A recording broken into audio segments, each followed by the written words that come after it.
So yeah, with season 3 of Invincible coming out, I thought that now might be a good time to talk about one of my favourite, yet saddest moments from the comic. It really is one of the more tragic moments in the entire series, and I'm really looking forward to seeing how they handle it in the show. And if they do the whole thing justice, then for me at least, it would have been one of the more upsetting events that have happened in the show thus far. Sitting just behind the moment where Omni-Man kills thousands of people and uses his son's body forcibly to cut through said innocent people, so, you know,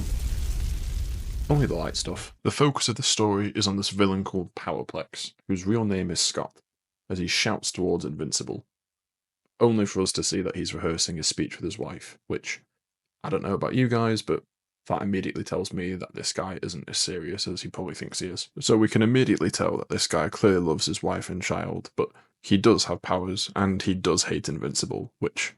we will find out as to why later on. It turns out Scott worked for the government in Cecil, and he stole some tech he needed for his suit, which explains how he was able to control his powers. Or at least he's trying to. In this scene, we clearly see how nervous Scott is in this situation about possibly being found out that he stole the tech, and for me this just tells us and the reader that Scott isn't some big macho supervillain of the week, and he is clearly meant to be a lot more of a sympathetic character compared to most of the other villains that we've seen so far. He really only seems to want Invincible, which is evident when he runs into other heroes like Shapesmith, as he finds out that Invincible's not coming, and he just leaves feeling dissatisfied and returning home to his wife.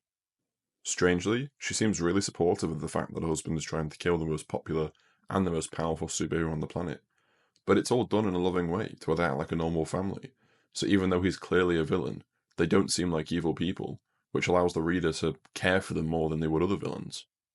We learn as much during the following conversation, as Scott explains that his sister was killed amongst the destruction during the fight between Invincible and Omni-Man's fight at the start of the series.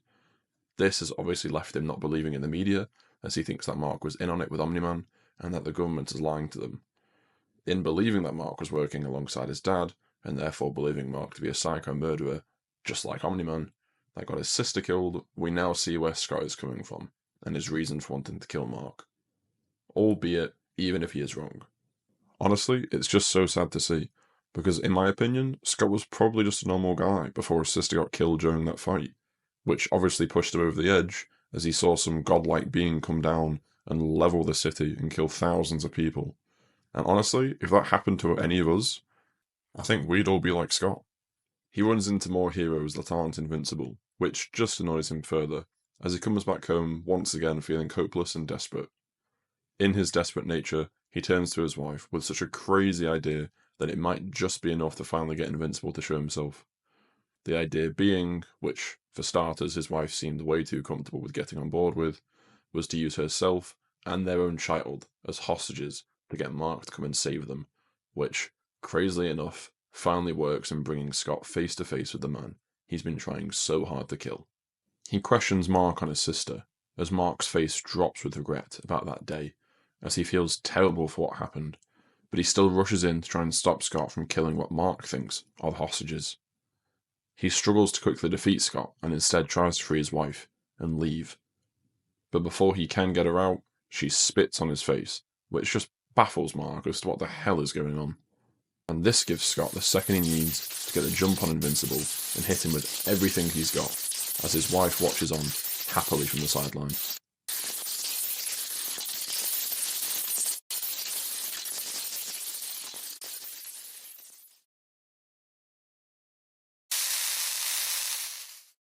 Now becoming an emotional wreck after accidentally killing his family, Scott tries to attack Invincible again, but Mark refuses to fight back this time, and instead grabs Scott tightly and waits for him to calm down and let out all this rage and frustration he's feeling,